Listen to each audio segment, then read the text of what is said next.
Hello, good evening. मैं नागेंद्र यादव अपने YouTube channel TMC knowledge में आप सभी का स्वागत करता हूं।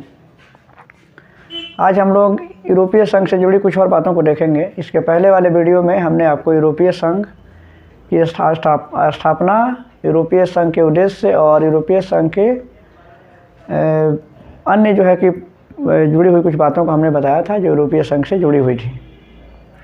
आज इस वीडियो में हम यूरोपीय संघ और भारत के साथ क्या संबंध है, यूरोपीय संघ और भारत के बीच क्या ताल्लुकात हैं, कैसे संबंध हैं और भारत के लिए यूरोपीय संघ का क्या महत्व है, इस पर हम कुछ बात करेंगे। और फिर उसके बाद से यूरोपीय संघ का मुख्यालय, यूरोपीय संघ की मुद्रा क्या है, इस सब बातों को इसमें बताएंगे। इसके पहले यूरोपीय संघ के विषय में आप जाने थे कि यूरोपीय संघ 27 देशों का एक राजनीतिक और आर्थिक संगठन है, यूरोप महादेश में है।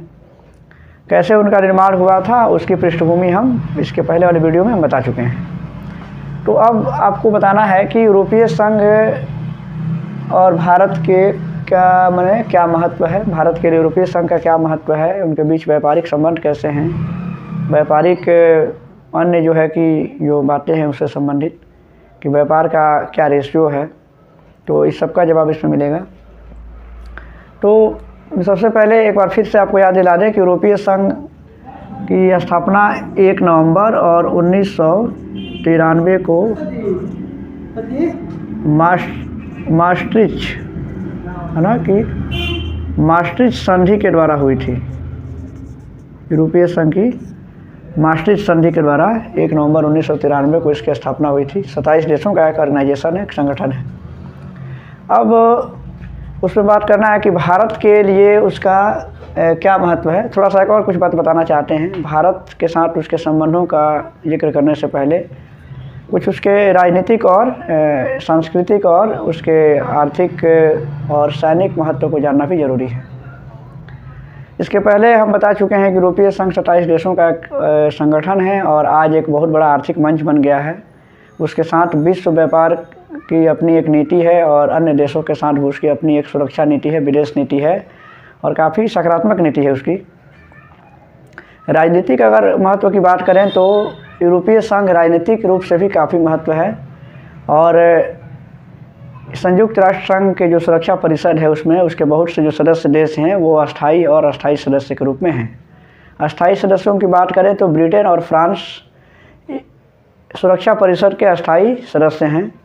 हालांकि 2020 में ब्रिटेन जो है कि यूरोपीय संघ से अब अलग हो चुका है, लेकिन उसके पहले उसी का सदस्य था, तो अब ब्रिटेन उसका सदस्य नहीं रहा है। हालांकि आज भी वो सुरक्षा परिषद का अस्थायी सदस्य है। फ्रांस लेकिन है उसमें, फ्रांस अभी यूरोपीय संघ में भी है। तो ये राजनीतिक प्रभाव हुआ कि राजनीतिक रूप से भी उसका अपना एक दबदबा है। आर्थिक अगर प्रभाव की बात करें तो यूरोपीय संघ का आर्थिक महत्व भी है। यूरोपीय संघ आज एक बहुत बड़े आर्थिक मंच के तौर पे उभरा है और यूरोपीय संघ में विश्व व्यापार में यूरोपीय संघ की जो अमेरिका के यूरोपीय संघ की जो भागीदारी है विश्व व्यापार में वो अमेरिका से 3 गुने ज़्यादा हैं। अब इससे आप अंदाज़ा लगा सकते हैं कि यूरोपीय संघ जो है कि कितना मायने रखता है आर्थिक क्षेत्र में। और यूरोपीय संघ की अर्थव्यवस्था जो है कि अमेरिका से टक्कर की है और यूरोपीय संघ का जो मुद्रा है जिस पर अभी हम बात करेंगे, यूरो वहाँ की मुद्रा है। तो यूरो जो है कि यूरो ही एक ऐसी मुद्रा है जो अमेरिका के डॉलर की टक्कर में है और ये इस बात की भी आशंका जताई जाती है कि यूरो ही अमेरिका के जो डॉलर है उसको वो नीचे कर सकता है, यानी कि उसका टक्कर वही दे रहा है और ऐसा हो ना हो कि यूरो की जो वैल्यू है वो डॉलर से कहीं ज़्यादा हो जाए। ये हुई बात। अब अगर हम इसकी बात करें, अगर सैनिक मामलों की बात करें तो सैनिक मामले में भी यूरोपीय संघ का अपना एक बहुत महत्व है और संयुक्त राज्य अमेरिका के बाद विश्व की दूसरी सबसे बड़ी सेना यूरोपीय संघ के पास है। तो इस तरीके से आपने देखा कि आर्थिक मामला हो, चाहे राजनीतिक मामला हो या सैनिक मामला हो, यूरोपीय संघ तीनों ही क्षेत्रों में काफ़ी अपनी एक मजबूत स्थिति के साथ आगे बढ़ रहा है। और ये बात तो है ही कि उनके आपसी सहयोग और आपसी तालमेल अच्छे होने की वजह से यूरोपीय राष्ट्रों में एकजुटता भी है और वो हमेशा जो है कि तरक्की के रास्ते पर है।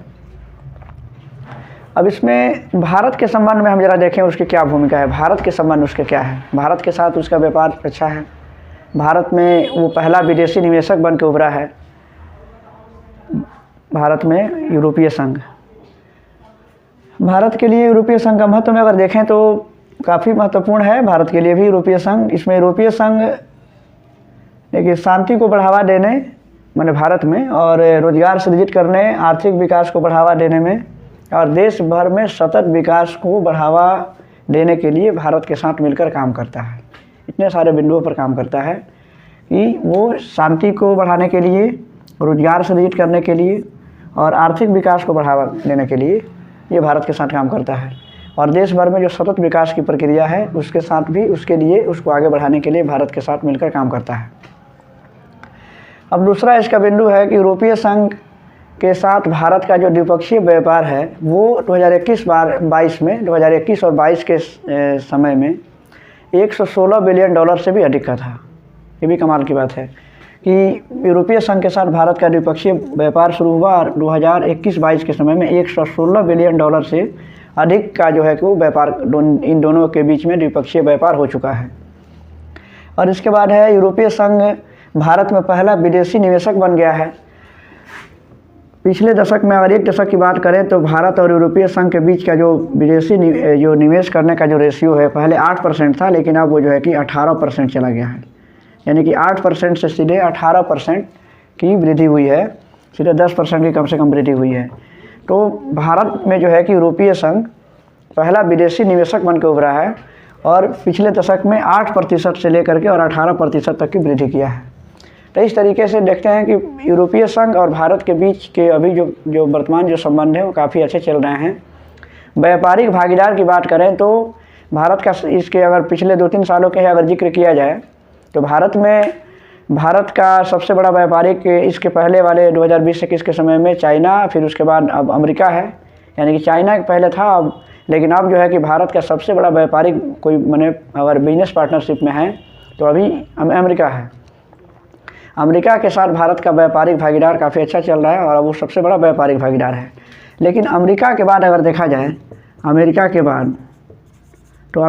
बाद जो है कि जो ये यूरोपीय यूनियन है, यूरोपीय यूनियन को कहते हैं, तो ये अमेरिका के बाद अभी हाल के वर्षों में अमेरिका के बाद भारत के साथ व्यापारिक भागीदार निभाने में यूरोपीय संघ का स्थान आता है। अमेरिका के बाद दूसरा बड़ा व्यापारिक भागीदार बन के उभरा है यूरोपीय संघ। तो ये भारत के साथ और यूरोपीय संघ का क्या महत्व है, उनके बीच क्या संबंध है, उस पर एक प्रकाश डाला गया। एक छोटी सी जानकारी थी उसके लिए। अब हम इसकी मुद्रा की बात करें, अगर यूरोपीय संघ की मुद्रा क्या है, ये भी काफ़ी इम्पोर्टेंट है। अगर यूरोपीय संघ की जिक्र किया जाए और इसमें इसकी मुद्रा की बात ना हो तो ये सीधे बेईमानी होगी। तो इसको जानते हैं उसकी मुद्रा क्या है। यूरोपीय संघ की जो है कि मुद्रा, जो उसकी करेंसी जो होती है, तो ये मुद्रा है इसकी यूरो। यूरोपीय संघ की मुद्रा है यूरो। लेकिन अब इसमें एक जानने वाली बात ये है कि क्या सभी देश जो है यूरोपीय संघ के जो सदस्य राष्ट्र हैं वो क्या सभी यूरो का उपयोग करते हैं या उनमें भी कुछ अभी भिन्नताएं पाई जाती हैं। तो आपको पहले ये बताया जा चुका है कि 27 देशों का एक ये जो है कि पॉलिटिकल और इकोनॉमिक ऑर्गेनाइजेशन है, राजनीतिक और आर्थिक संगठन है। तो 27 देश हैं यूरोपीय संघ में। लेकिन यूरो जो उसकी जो मुद्रा है, तो यूरो का उपयोग जो है या उसको आधिकारिक तौर पे अभी मुद्रा के तौर पे सभी देश नहीं अपनाए हैं। 27 राष्ट्र हैं, 27 में 19 जो राष्ट्र हैं वो यूरो को अपना चुके हैं, लेकिन 8 जो देश हैं वो यूरो को नहीं अपनाए हैं। वो मुद्रा के तौर पर अपनी देश की मुद्रा चलाते हैं, यूरो को नहीं अपनाए हैं। तो ये 27 टोटल देश है और उसमें से 19 यूरो वहाँ की जो मुद्रा है यूरो को अपना चुके हैं, और उसमें से 8 जो देश है मुद्रा के तौर पे यूरो को नहीं अपनाए हैं। यानी कि वो जो देश है अपने देश की मुद्रा का प्रचलन करते हैं और उसको मानते हैं या उसका उपयोग करते हैं। अब इन 8 देशों में अगर देखा जाए तो क्रोएशिया है, चेक गणराज्य है, हंगरी है, डेनमार्क है, क्रोएशिया है, रोमानिया है और स्वीडन है। ये देश जो हैं, चेक गणराज्य भी इसमें है, ये यूरो को नहीं मानते हैं, अभी उसको नहीं अपनाए। हो सकता है उनको लेकर के अभी यूरो को लेकर के उन देशों के बीच में कुछ गतिरोध हैं अपने। देखिए उसके बाद से इसमें एक और फैक्ट जुड़ता है कि मुख्यालय इसका कहाँ है।